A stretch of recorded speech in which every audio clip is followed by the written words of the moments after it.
You're here. Does that mean you also want to hear a story from me?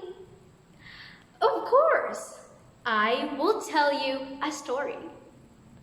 But this story is different from the stories I've told you before. This is not about happy fairy tale. This is about injustice. How rich people can still be greedy despite of their enormous wealth. Are you a farmer? Or do you know someone who plants rice for a living? This story is all about them. Rice by Manuel Arguilla. Pablo unhitched the carabao from an empty sled and led the beast into a young tamarind tree where the beast ate fresh green zacchati. Pablo felt so weak. He was so hungry he could have eaten and chewed the grass of the carabao. Pablo went into his house and called, "Sebia! Sebia!" But there was no answering voice that came from the house. So Pablo walked into the house of the neighbor, who is Oshang. "Oshang, do you know where my wife and my children are?" Oshang answered him. "Sebia and the children went into the creek to get snails. I told them to be careful because they might be caught by the watchman. God save our souls. What kind of life is this when we can't even get snails from the creek? And pay a multa of 5 gavins for a handful of snails?" So Pablo just sat down on the ladder and waited for his wife and his children. That morning, he and the other tenants have gone to the Signora's house to borrow grain. But the announcement said, 5 cabins of rice borrowed today will be paid back with 10 cabins of rice on the next harvest. They all protested because it was so unfair. 5 cabins of rice to be paid back with 10 cabins?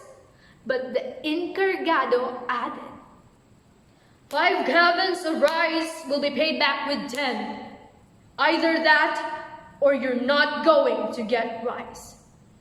Pablo and his companions felt sad and disappointed about the news. So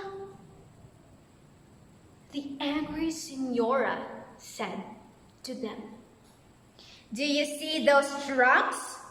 If you're not going to get rice today, those trucks will carry all the sacks of rice into the city. And I hope you all starve, you ungrateful beasts," she said. And that is the reason why they ended up with empty sleds and went home. "Pablo!" the voice of Oshang cried out. So Pablo went into their house and said to Oshang. He was about to tell Oshang that there was no rice, that his husband did not get rice from the Senora and him also. But he could not do it himself. He was about to leave when he saw Andres, the husband of Oshang, coming down the path from the house of Eddie. So he walked slowly to meet him. And then Andres asked him, "Are you going with us tonight?" So Pablo answered and said, "What are you going to do? Are you out of your mind? You're going to stop the truck going to the city, loaded with sacks of rice? That is robbery. What are you going to do? There might be a killing. What will you do? What will your family do? Your wife, your children? That is stealing. Why? But Andres just answered and said to Pablo, "It is food, Pablo. Food for my family, food for your family, and food for everyone.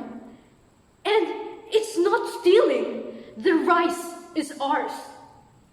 answered Pablo, answered Andres to Pablo.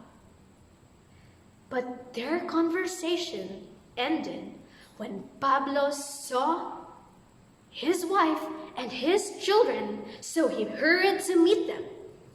They were accompanied by a man, and that person is the watchman. "I caught them fishing on the fields. You're going to pay for 5 cabins," said the watchman. But then Sebia cried out,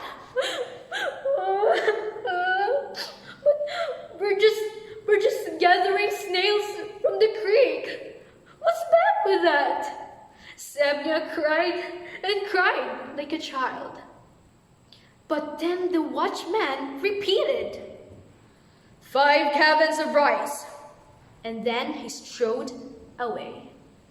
Pablo just looked at his wife and his children, 2 boys and the little girl. "Eat that! I'm so hungry!" cried Sabel, the little girl, to his father.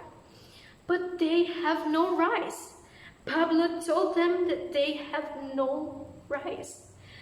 In that moment, Pablo felt disappointed and weak.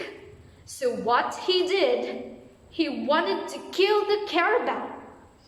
He beat the carabao until the wood broke out. Sebia, his wife, stopped him and never let him beat the carabao. So Pablo decided to go with Andres to stop the truck loaded with sacks of rice.